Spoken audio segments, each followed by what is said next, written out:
We'll go ahead and begin. This is for, I want to welcome everybody to the Building Industry Association Housing Candidate Forum. And we'll be now moving, we just finished with the candidates from the 18th, and now we'll be moving over to District 49. The time now will occur for about now until about 7:30. With us this evening is Senator Annette Cleveland in the 49th. Running against her is Ray Reynolds. And then in House Position 1, we have Representative Sharon Wiley, and running against her is Justin Forsman. And then in House Position 2, Representative Stonier had a conflict this evening, but we have her opponent, and I will butcher this, Lafette. So just to give introduction of myself, my name is Jamie Housley. I'm a BIA Clark County board member and a land use attorney with the law firm of Jordan Remus in Vancouver. I wanted to give a special thanks to our sponsor this evening, the Schlattfeld Law Firm based in Vancouver. Albert's law office handles a lot of things in construction, real estate, and general business law. A very, very excellent lawyer and a past president of the BIA of Clark County and a current board member. So with that, I'm going to let each candidate introduce themselves for about a minute and a half, and we'll begin with Senator Cleveland, please. Thank you, Jamie, and thank you, everyone. It's good to be with you here this evening. I'm your state senator representing the 49th Legislative District, Annette Cleveland, and in the legislature, I currently chair the Senate Healthcare Committee. I also sit on the Senate Transportation Committee, the Human Services Committee, and the Rules Committee. I was born and raised here in Vancouver, and my husband and I raised our family here, and I, like you, care for this community. I ran for office 8 years ago to work to ensure that this community remains one of opportunity for every single individual. And my focuses in support of that goal are always access to quality education, access to living wage jobs, access to healthcare and housing. And over the course of my 38-year career, I've worked in both the public and the private sector. I was a congressional staff person for over a decade. I later went on to work for our Greater Vancouver Chamber of Commerce before I moved into federal health policy for 14 years at Legacy Health. And I'll mention, as a part of that job, I served for a time on the Association of Washington Business Board of Directors.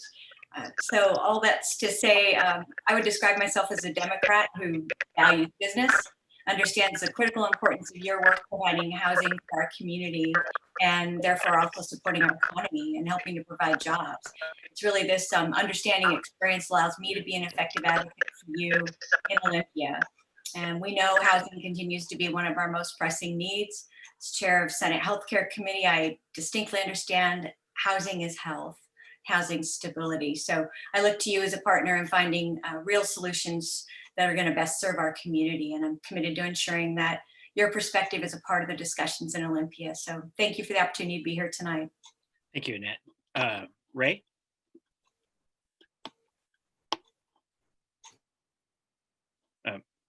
Ray? You good? There you go. Well, thank you so much, you guys, for letting me. Can you hear me now? Yes, thank you. Most excellent. Yes, thank you. Yeah, thank you so much for having me on. I appreciate it, and I appreciate this opportunity. Thank you.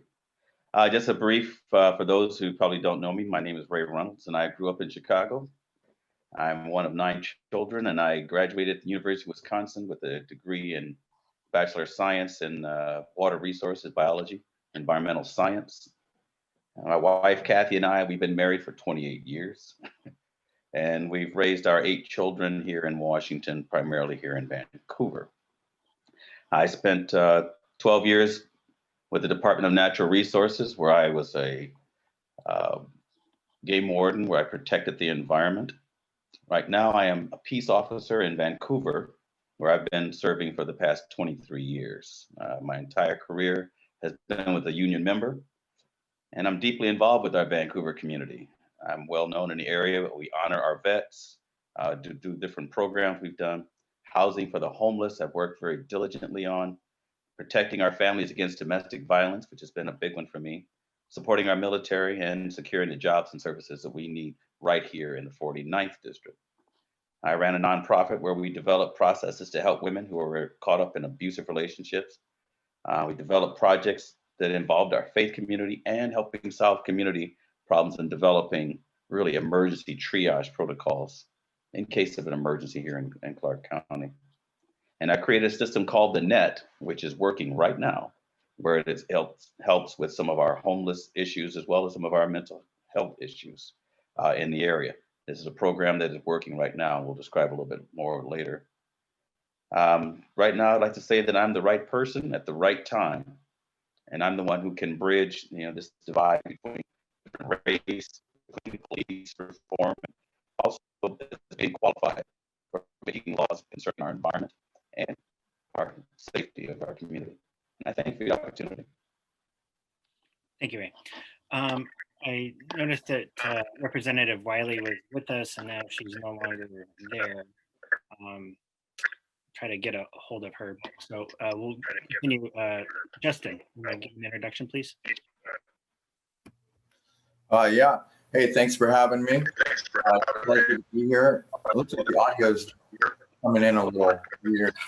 I'm going to hook my headphones up real quick because I'm getting a lot of feedback. Hi. So I'm Justin Forsman. Thanks for having me. Can you guys hear me? Yes.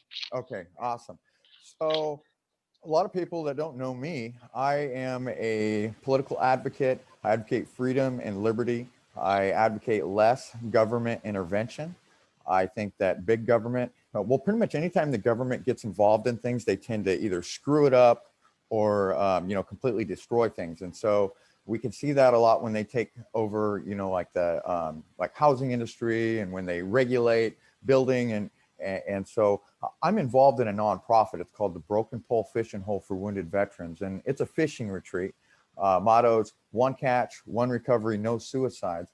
And we have about 2.5 acres out in Woodland. We've been trying to develop that so that we can expand for wounded veterans to come out and fish in this tranquil environment. We have eagles, we have beavers, we have all these things, but we're battling with code enforcement. The whole time that we've had this property for probably about 4 years now, we're just battling because it's like in a partial floodplain, 500-year flood zone, and it was all caused by the dams that released too much water. And so now we're in this like borderline flood area where we can't do anything with it. We're paying year-round taxes, but we only have half access. And so it's like, there's, it's sad that the government can dictate what you can do with your property because, we're not harming anybody. We're willing to build things up high enough above the, lowest flood mark.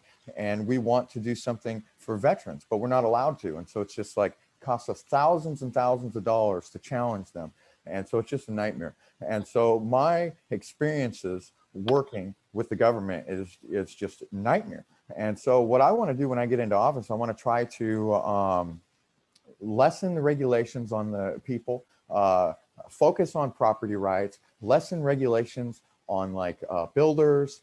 And, I want to expand things so we can allow more housing solutions for homeless, more low-income housing options for residents, because we don't want to end up like Portland. I was working down there today, and it looks like a third world country, and it's starting to look like that here.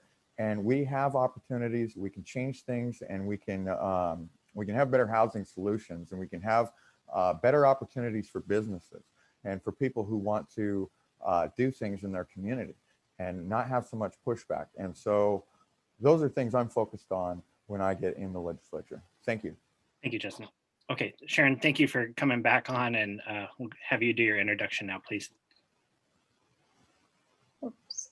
Thank you. I had to unmute myself there, and I'm not sure why it flickered off and on there, but I'll give it a shot. I'm Sharon Wiley. I was appointed in 2011 to fill a vacancy. Before that, I spent over 10 years working in government affairs for Clark County, CTRAN, and several other counties, including a rural county. I consider myself a practical problem solver. For the last several years, I've been working really hard across the aisle to come up with a solution for the I-5 bridge problem and to take a fresh look and bring more people into the process. And I'm very happy to be working with all of my colleagues in that effort. And we are spending a huge amount of time on that. As Vice Chair of Transportation, we're concentrating on making sure that we have our transportation resources needed to address the problems with our infrastructure. By the end of November, I'll have been part of 100 meetings with stakeholders all over the state. And the purpose of that is to, for one, look for something other than license tabs to fund our transportation. We've got a lot of partners. You'll be hearing more about that. I also serve on the Technology and Innovation Committee and the Finance Committee. I'm very, very pleased to be part of this forum and eager to hear the questions and the answers and to offer my experience and skills to continue to do this work. It's a huge honor to have this position, and I treasure it. Thank you. Thank you, Sharon. Park? Thank you for the opportunity to come on this evening. And my name is Park LaFay. I've been in the community for the last 20 some years. My wife and I raised our 2 children who are graduates of the Evergreen School District. And so they doing really well. And I have always been interested in politics. And I felt that one of the pathways of accomplishing this was to be involved in my community. So as I said, 20 some years ago, I joined my neighborhood association, the Vancouver Heights Neighborhood Association, as an officer, subsequently served as chair. I have also been the first dad of the PTA at Ellsworth Elementary for 4 years. Also have served with the Evergreen School District Foundation as the fundraising mechanism for the Evergreen School District, and also served as a member in fundraising for the Vancouver Symphony. This has given me a unique and wonderful perspective to work with the people of Vancouver. And I think with that, our community is single-minded in growing a community that people can thrive. I have decided to run though, because I really feel though that our governor and some of our Democrats have come to a place where our people cannot be fully represented. And I want to see that happen. I want to see less restriction of regulation and fees.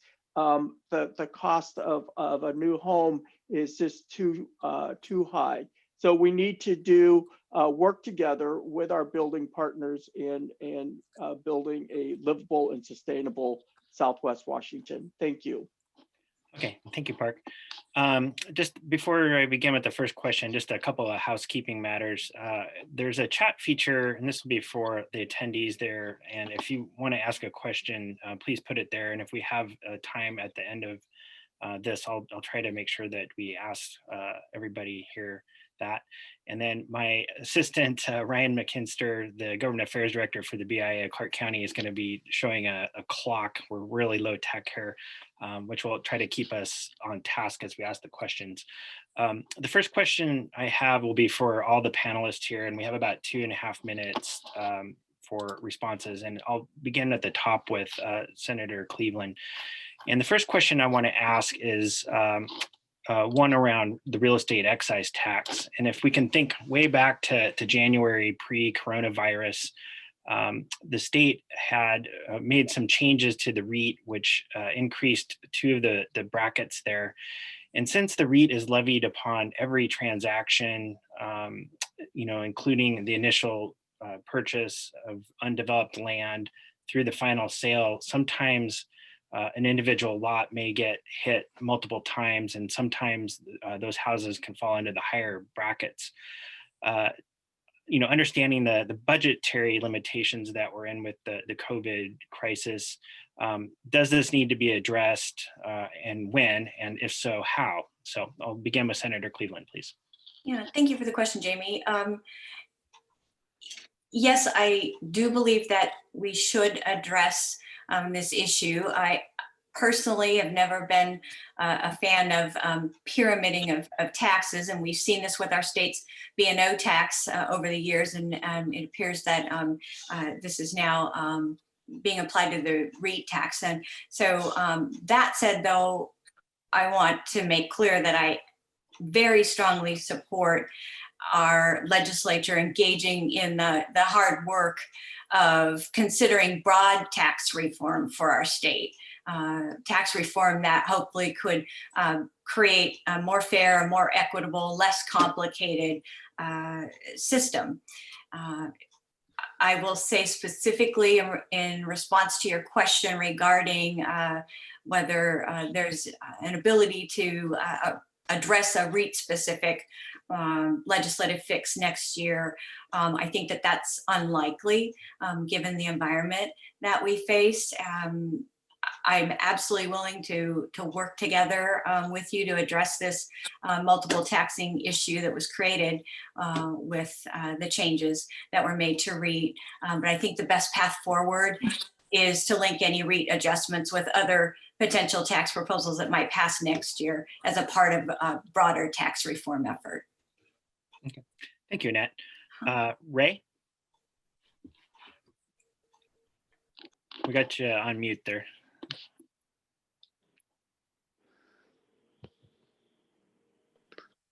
How's that? There you go. Thank you. I just looking at what has happened with this excise tax really absolutely concerns me. I find that what's been going on is a lot of these things happen with it are unintended consequences. And the vote for this excise tax at the beginning of this year, as it went through, I think it was totally ill-conceived. There is no excuse for this. When we developed this system where we have a graduated system that ends up affecting land from just where it was purchased, and then where it is sold to maybe like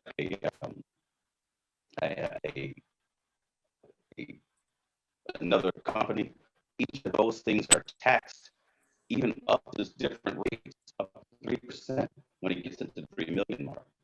This kind of thing is what has happened with this excise tax, and this is what concerns me most, is that it starts to affect the very people of the 49. It doesn't help at all. It takes in money, and we think, well, we're taxing the rich. And I think one of the originators of this tax made the statement that he's going to want the rich people to pay their fair share. But even though it seems like it's okay for people underneath $500,000, but what it does is it's going to affect like some apartment complexes where those people would end up being heavily affected. And I think that what has happened here with this excise tax, that our elected officials have chosen to disregard those people. Majority of the people here, not majority, but a large number of our low income to moderate income people live within the 49th district. By putting this tax on them, the developers, they're certainly not going to take the hit. They're going to pass it along. And that's the problem. That's going to be passed. And there's been estimates that with this tax, we're going to see rises in rental rates, $92 in some cases a month. This is what's going to happen. I think this is unacceptable, and certainly can't be allowed this kind of thing to go on. I just don't think that we need to be having such an excise tax. We should, if those unintended consequences are now going to affect our very people, it's going to violate much of our Growth Management Act. And that's what we're talking about, trying to find affordable housing. And to develop a tax that actually violates the judgment you make for having affordable housing, and it was voted on by our legislators. That to me is very upsetting. Okay. Hey, thank you. And Ray, your audio is a little bit bouncy, so maybe we can work on that while we ask the question. I'm sorry. Your audio is a little bit bouncy, and so while I continue to ask, maybe you can look at that a little bit. Sharon. Thank you. In passing the change in the REITs, one of the things I liked about it was that people in more modest houses were going to pay less real estate excise taxes. And there was probably not enough work done to look at the unintended consequences and the ripple effect on multifamily housing, for instance. But there was thought given to it, and it is a new tax format. One of the things that people don't realize is many of the bills that we pass every year are agreed upon, and they fix the unintended consequences of a prior year's good idea. And we do this a lot because it's not easy and it's complicated. And sometimes we have to go back and tweak something to make sure that it works properly. The intent of the REIT was to, frankly, raise money because we wanted to buy some things in terms of housing trust fund money to put into it. We tried to adjust it so that it was more fair, but it's not perfect, and we will have to go back and take a look at it. We have a very complicated tax system, and I've spent the last 5 years of my life trying with a team to look at what we could do to make it more fair and easier on business and more helpful to the kinds of industries and businesses we want. And we've had good conversations. That's kind of ground to a halt temporarily with the pandemic, but there's a lot of will to move forward on that. And looking at that particular tax in the context of the entire system is going to be critically important, as well as going back and saying, listen, this doesn't quite work out the way we intended. Let's fix it. Yeah.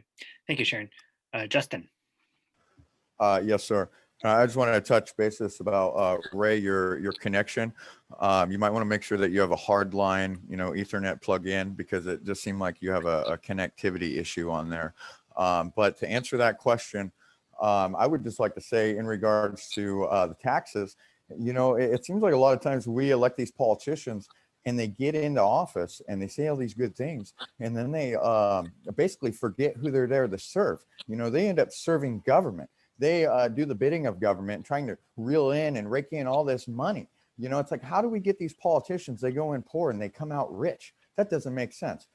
So the thing is we need to focus on getting more money in the hands of the people, more money in the hands of businesses, because when the people have more money in their pocket, they spend more money. More money circulates amongst the community. When we tax the heck out of people, they tend to hold on to their money, keep it in savings. And we know as money inflates, that savings dwindle anyway, because it's like a hidden tax on your savings. So I want to find ways that we can limit regulations, limit taxes. And that's my focus. I'm not going to get elected and be like, oh, I'm with government now. My job is to bring in as much money as possible. No, I want to operate government as efficiently as possible with the least amount of money that we have to take from the people. And so I guarantee I'll always vote no on any kind of tax increase. I don't want to tax the public. I'm tired of seeing my community victimized. They can't afford anything. And like they say, the housing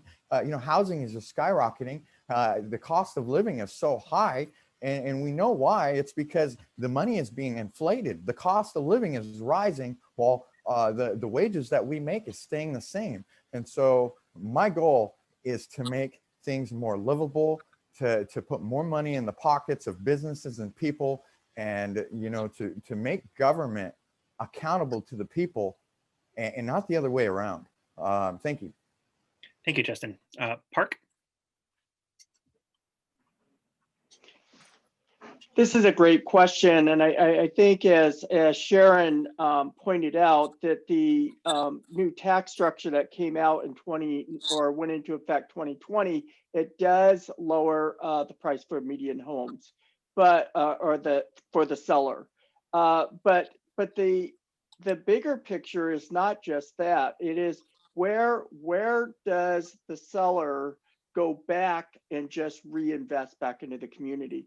If they're going to be taxed so heavily that they basically take the money and run to Idaho, they run to Florida, they run to Texas, where's that reinvestment coming back to the state of Washington? And we can't allow that. So essentially what Justin said was straight and clear. We have to be able to reinvest back in the state. And so I agree that we need to constantly be working to make this work. Should we just be passing laws just to be passing laws so we can keep working on it? Maybe we don't pass the law. Maybe we actually hold off and really work and do the hard work before we pass a law, that we're not just doing it so we can get votes. And I'm tired of that. I'm tired of lawmakers just going, well, I gotta run for re-election again.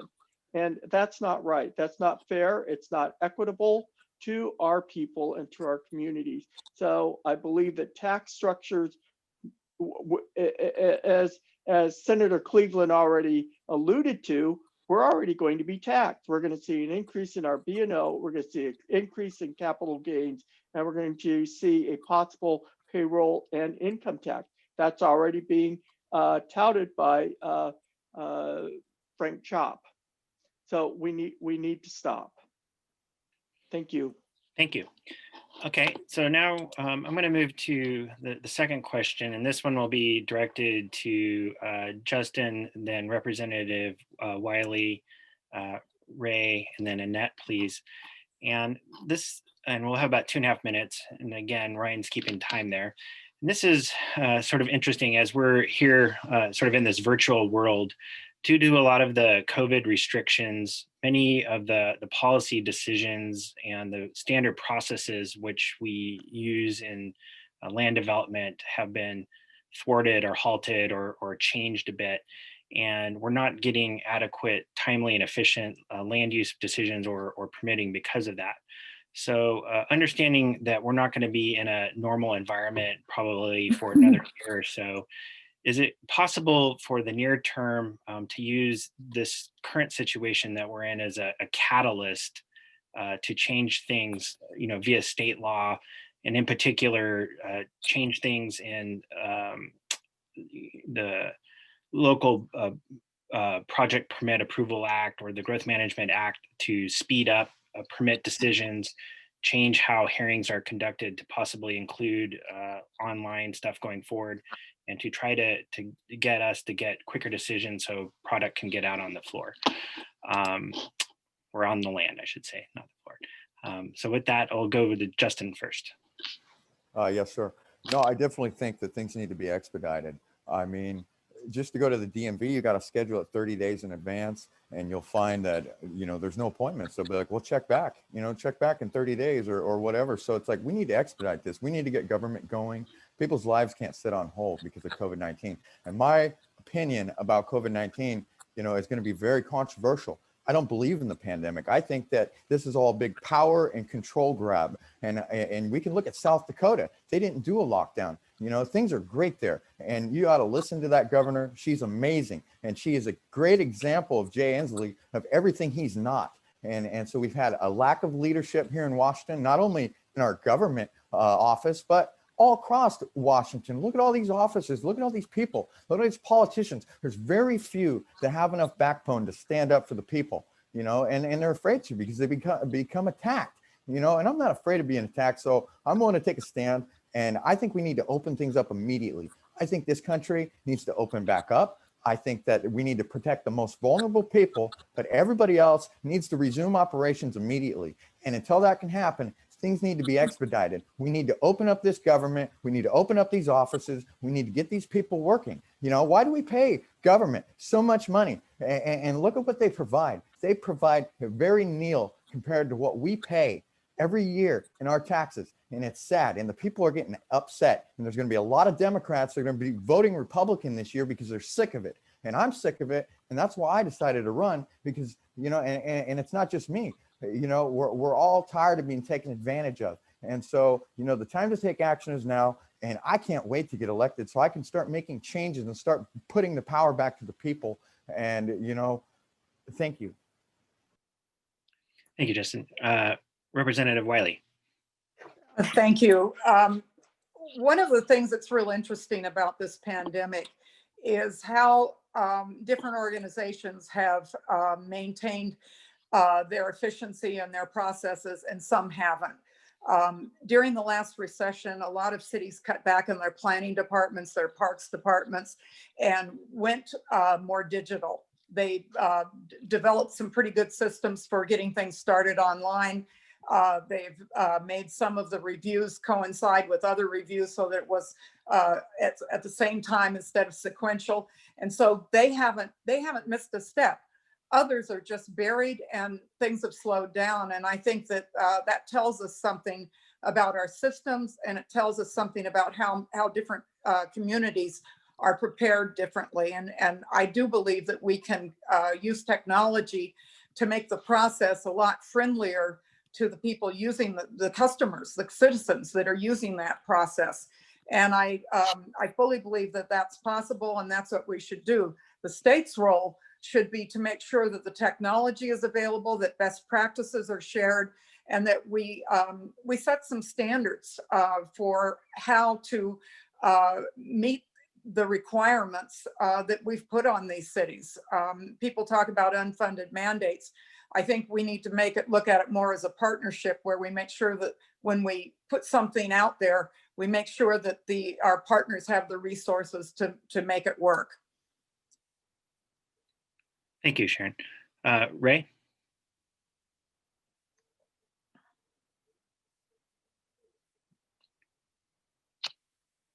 You're on mute still. Ray, you're on mute.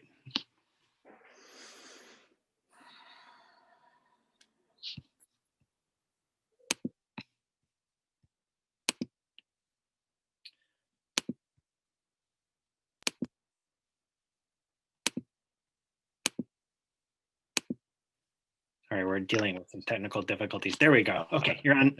Ray, you're on. Most excellent. All right, here's the way I look at it. Due to COVID restrictions, many policy decisions, have been delayed, and the standard processes are not adequate for timely and efficient use, especially for these permitting decisions. But the thinking about this, I would say that these coders can act to speed up the procedure. We can actually use this during these various stages of this, the pre-application process. I believe that we can have all our conferences actually done virtually. It's almost a benefit to us to have what has been going on with COVID to help with the permit process. I'm hoping that we can do some very good as far as our virtual hearings that we're going to be doing at the county, and start utilizing really neat techniques and different technologies, especially our drone technologies. We start doing things in real time to speed up the permit process.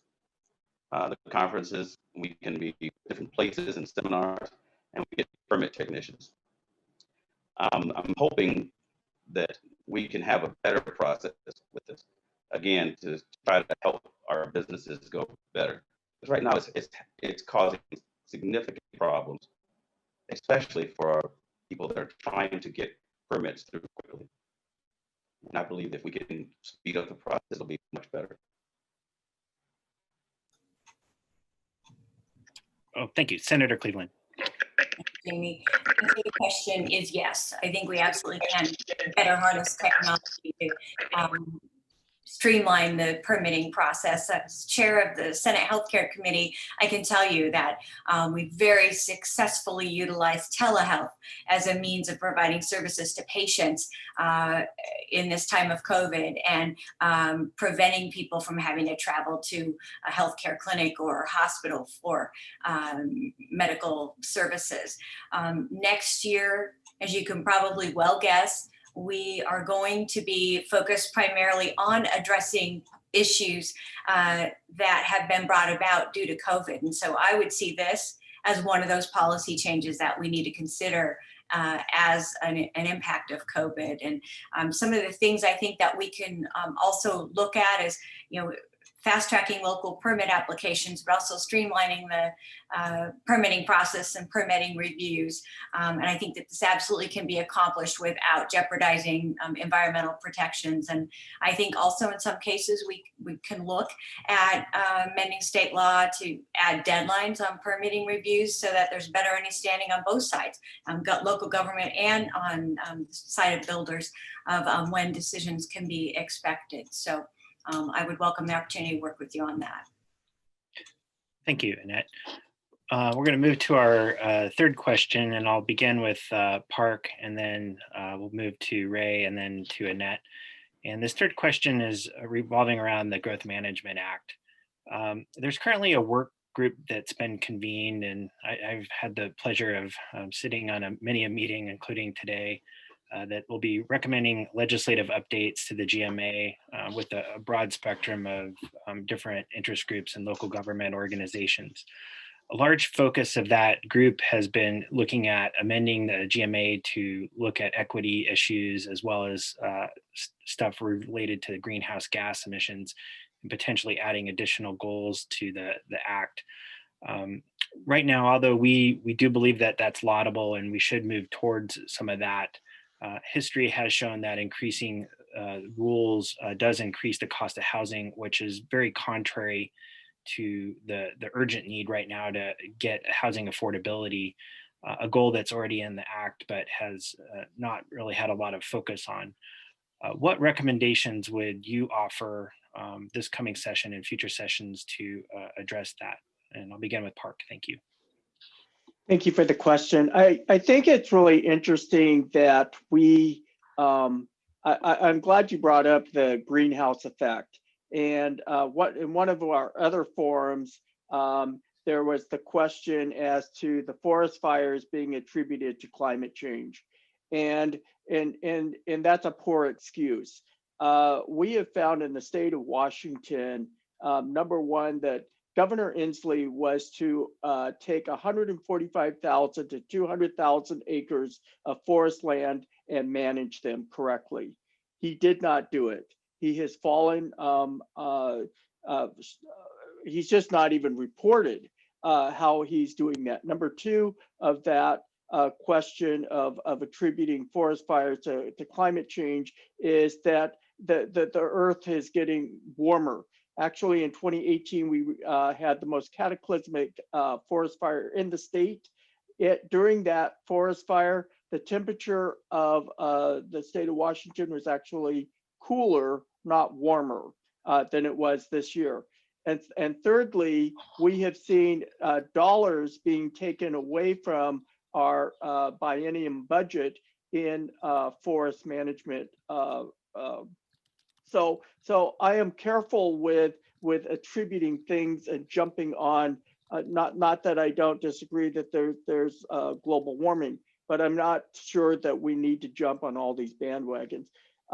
Also, when we start putting on extra ideas, and I see in Clark County we're talking about that it has to be back to historical preservation. You have to ask yourself, what are all of these extra fees for? And it's burdensome. It's burdensome for the for the permitting process. It's burdensome for the studies, and it ends up costing somebody, and it's usually either the home owner or the seller extraordinary cost. And I don't believe that we should be doing that. I think we need to work efficiently, that it's fair and equitable for everyone. Thank you. Thank you, Park. We'll move to Ray.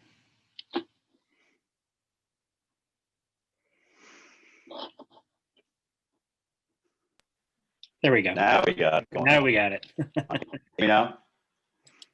All right, outstanding. Well, I think this is a question that I really thought about a lot.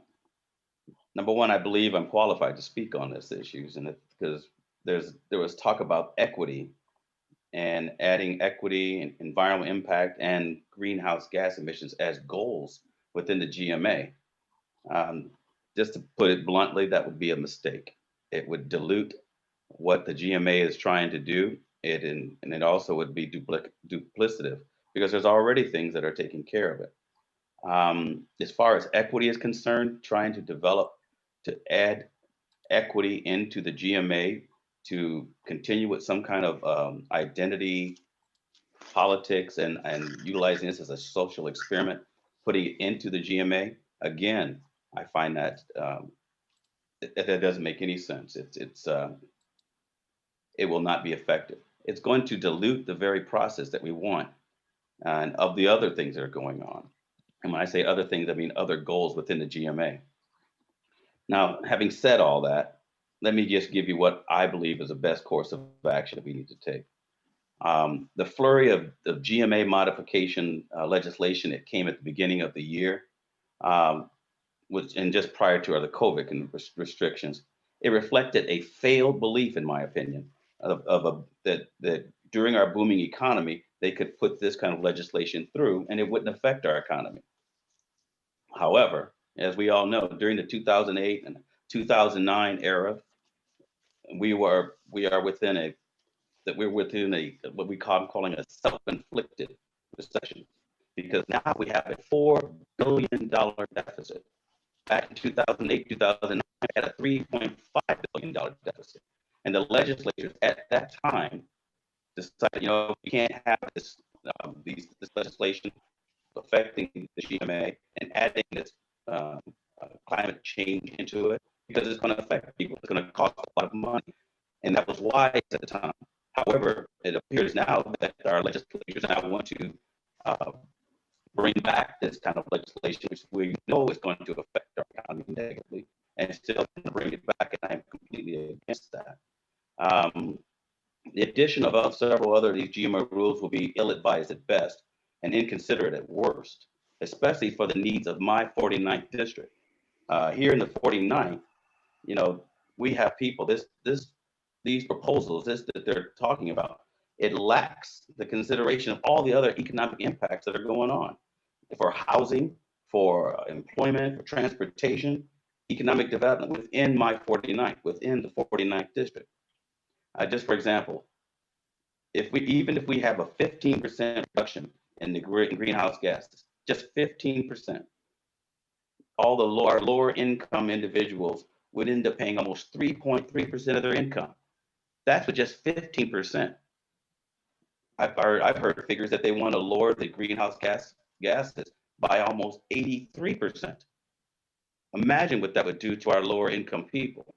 This again is one of these unintended consequences that our legislators in the past have come up with. It ends up, they're saying they want to do something to affect housing. They say they want to do something to affect the urban growth, yet they're developing and passing legislation that is actually going to cost our lower income and middle income people a substantial amount of money. It almost doesn't make any sense. What I would like to say is, if we can, here's what we probably need to do. Let us just stay with what we've got. We have 13 goals within the Gross Management Act, 13, to add, equity, greenhouse effects, and what's the other one? Environmental impacts. All of those added in would be a complete waste. We already have, if you look at some of the other things that are going on, we have environmental stuff where we're already taking care of the environment as part of one of the goals. Also, urban growth. These things are already in our environmental. There's 3 different goals in there that handle environmental issues. This is a duplication of effort, and it again, as happened with the REIT, we see that our legislators have made these laws without considering what's really going to happen, and that's what will happen with this if we add additional goals into our GMA. Okay, thank you. I just want to say one other thing, and then I think I'll let it go with that. Yeah, I appreciate that. We're just Our environmental I want to be mindful of time here. Senator Cleveland. Thank you.